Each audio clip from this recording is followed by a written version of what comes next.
Olá pessoal, essa videoaula para a disciplina de linguagens formais e autômatos. Nessa videoaula falarei sobre o processo de derivação e redução das gramáticas livres de contexto. Então, uma gramática é dita um gerador de linguagens, ou seja, utilizando as regras de produção de uma gramática, aplicando elas de forma sucessiva, podemos gerar palavras, sentenças para uma determinada linguagem, para a linguagem que essa gramática especifica. Como isso funciona? Vou mostrar um exemplo aqui mais do dia a dia para ilustrar esse processo.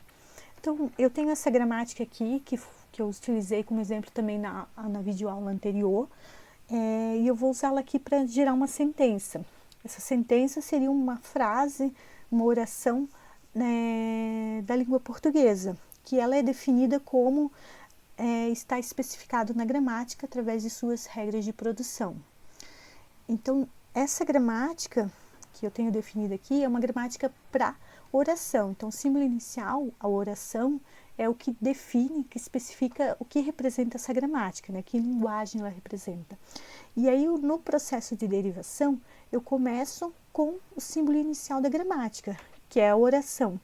E aí, a partir desse símbolo inicial, eu quero produzir alguma sentença.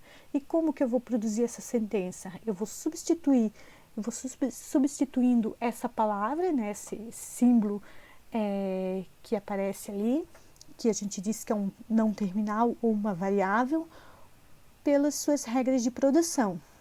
Então, oração é a cabeça dessa minha regra de produção, que diz que uma oração pode ser o artigo, sujeito e predicado. Então, artigo, sujeito e predicado é o corpo da minha regra de produção. E aí eu vou substituindo a cabeça pela sua regra de produção, tá? Pelo seu corpo de produção. E eu vou fazendo isso de forma sucessiva até que eu tenha apenas terminais, ou seja, aqueles que não aparecem do lado esquerdo aqui na minha saída. Então, substituir agora oração por artigo, sujeito e predicado. E aí eu não posso parar a minha análise aqui, porque artigo, sujeito e predicado são não terminais, são variáveis, eles aparecem aqui do meu lado esquerdo. Aí eu quero que tenham apenas elementos que não aparecem aqui, como o a, o e, o i, a palavra falar, eles não são redefinidos aqui, né? Eles são os meus terminais da minha linguagem. Então, eu vou substituindo, e agora escolhi substituir primeiro o artigo, né, pela palavra a. E o a, como não aparece aqui do lado esquerdo, ele é um terminal. E aí, esse termo aqui eu posso parar aqui, eu não preciso mais continuar substituindo, não tem mais nada para substituir, né? Ou seja, não tem um corpo de produção aqui para eu colocar no lugar desse a.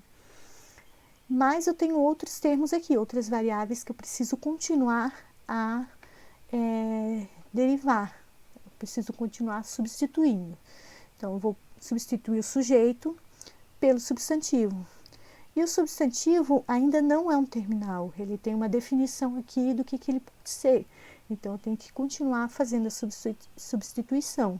E agora sim eu tenho um terminal e aí o substantivo não preciso mais continuar definindo. E ainda resta o predicado, né, que eu substituo agora pelo verbo e objeto, depois o verbo pela palavra pedir, depois o objeto pelo objeto direto e por último o objeto pelo um terminal, que é a palavra ajuda. Não está aparecendo aqui no slide, nessa gramática, mas seria a próxima regra de produção aqui da minha gramática. Então, agora eu cheguei aqui numa saída onde eu tenho apenas terminais, ou seja, símbolos da minha gramática que não precisam ser redefinidos, não tem mais regras de produção para definir eles. Então, a gente diz que eles são os terminais. Esse processo que eu fiz, né, de a partir do símbolo inicial da gramática, que é a palavra oração, chegar nessa frase que a menina pediu ajuda, é o processo que a gente chama de derivação. Tá? Então, aqui tem todos os passos que foram executados. Então, eu tinha a palavra oração, depois eu pulei para artigo, sujeito e predicado, né, substituindo a palavra oração pelo seu corpo de produção. E assim fazendo de forma sucessiva até que tenha apenas na saída, né, como resultado, terminais. essa seta aqui, ela representa esse passo da derivação, né? Ela diz, né, que a partir desse terminal eu cheguei nessa nova situação aqui da minha saída. Então, essa seta representa esse passo da derivação. Definição formal da derivação. Então, considerando, por exemplo, a cadeia Azinho, Bzão, Czinho, para uma determinada gramática chamada G, onde o Bzão pertence às variáveis, os não terminais, e as letras Azinho, Bzinho e Czinho pertencem aos terminais. Também tenho a regra de produção que Bzão leva a Bzinho, né, deriva Bzinho.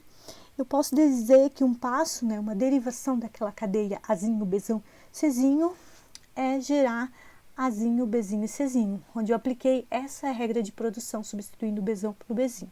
Então, essa é a representação da derivação, através dessa seta.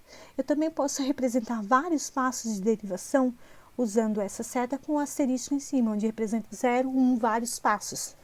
Para dizer que a partir de um determinado símbolo inicial da minha gramática, eu consigo chegar a uma determinada cadeia de saída.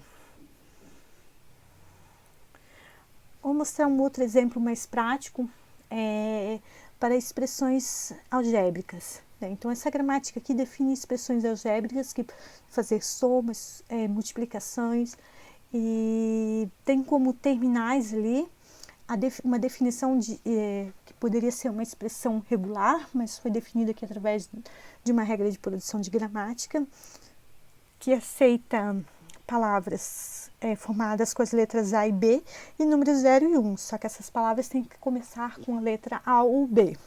E aí pode ter quantas letras e números quiser, né, após essas primeiras letras. Então, essa é uma definição genérica por uma gramática de expressões matemáticas. E aí eu quero avaliar se essa minha cadeia ela é aceita ou não por essa gramática. Cadeia A vezes, abre parênteses, A1 mais B0, BA0, fecha parênteses. Então, será que essa cadeia é válida para essa minha gramática? Como que eu posso fazer essa avaliação? Então, eu posso executar um processo de derivação. Então, a partir do símbolo inicial E, eu tenho que chegar nessa cadeia aqui, aplicando suas regras de produção. Então, o que eu vou fazendo? Eu vou substituindo esse não terminal, essa variável, por alguma regra de sua produção. Posso escolher qualquer uma dessas. Eu vou escolher aquela que eu acho que vai me levar ao meu resultado, o resultado esperado.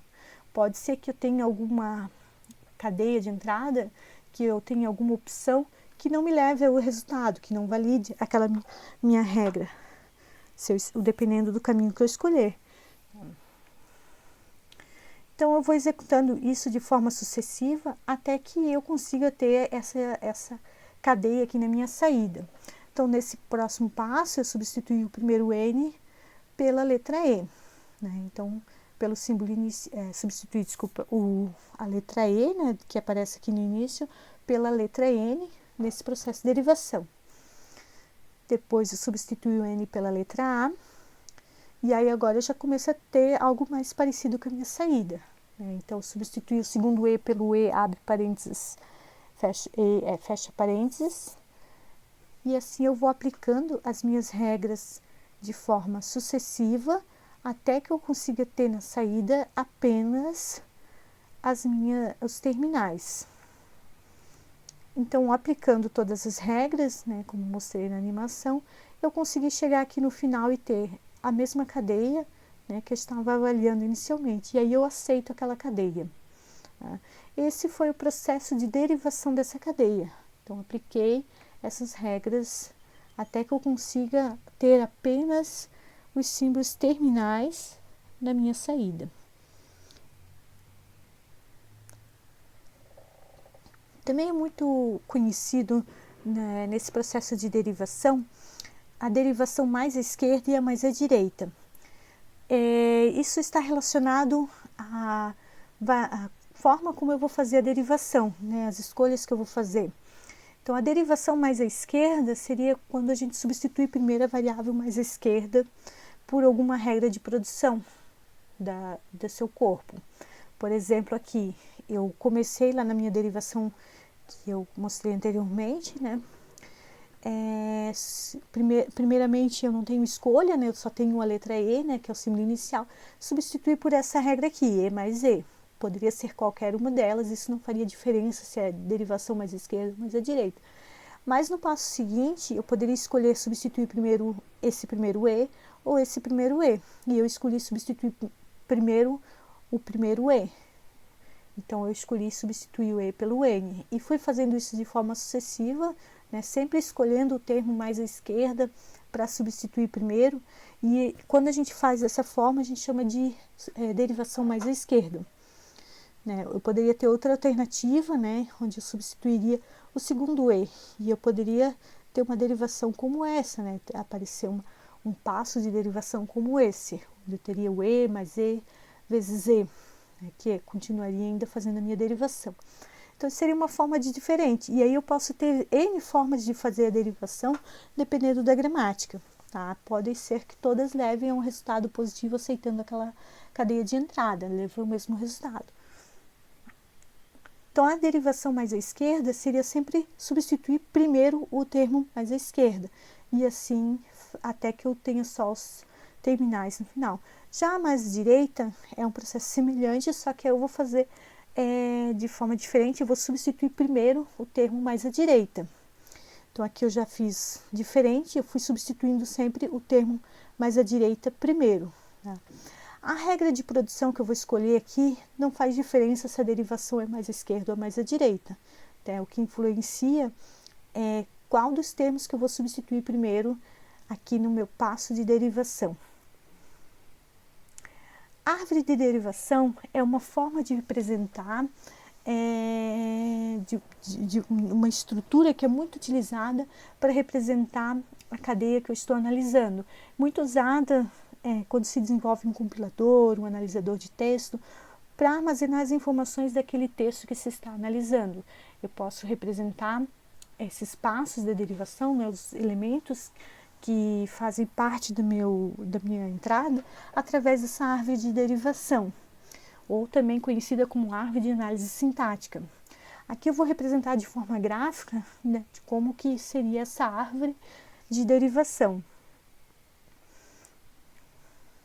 Então, aqui eu representei dentro dos nós, né, geralmente a gente deve colocar aqui as variáveis ou os não terminais, e folhas, né, vão aparecer os terminais. Então, aqui, esse primeiro passo de derivação aparece dessa forma, eu tenho o E mais o E.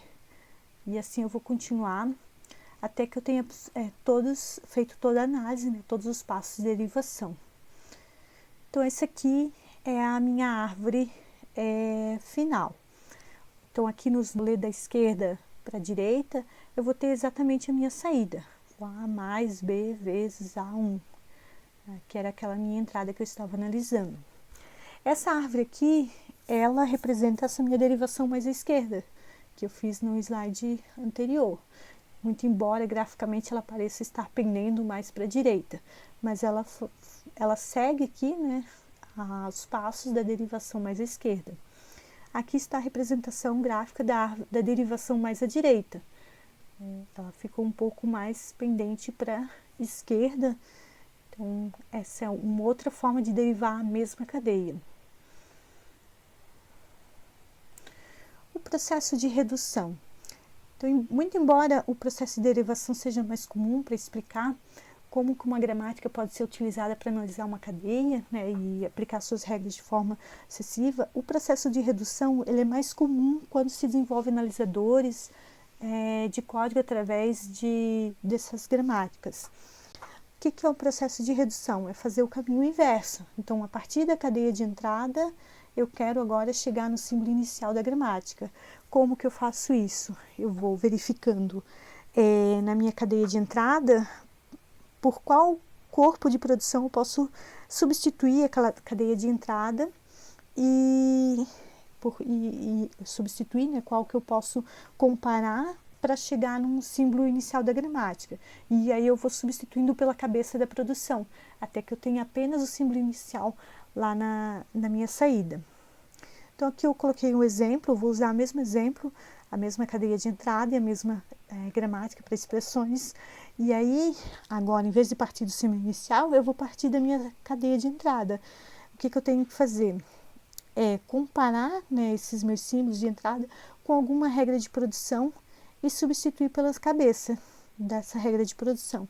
E aí eu vou substituindo de forma sucessiva até que eu chegue ao símbolo inicial da gramática. Então aqui eu já tenho o símbolo inicial da gramática, que é o E. Mas eu tenho que continuar o processo de redução porque eu ainda tenho outras coisas para analisar. Eu só paro quando eu tiver apenas o símbolo inicial da gramática. E aí, se eu conseguir chegar, né, ao símbolo inicial da gramática, eu aceito aquela minha entrada. Então agora eu substituí o segundo elemento pela sua cabeça. E agora eu tenho o E mais o E. Então o próximo processo que eu posso escolher é substituir, verificar que esse E mais E é igual a essa produção e substituir esse E mais E por esse não terminal, pelo E. E é o que eu faço, e assim eu vou fazendo de forma sucessiva. Então, por exemplo, agora eu tenho o N1, né, que antes eu substituí o A pelo N, e agora eu tenho o N1. Eu posso agora, então, substituir esse N1 pelo N. Eu poderia também substituir esse N pelo E e assim fazer um caminho diferente de redução. Então, eu também aqui na redução posso ter mais de um caminho que me leve àquele resultado. Mas aqui eu escolhi substituir pelo um N, o N1, e depois pelo um E e finalizar assim o meu processo de redução. Então, era isso para a aula de hoje. Até mais, pessoal!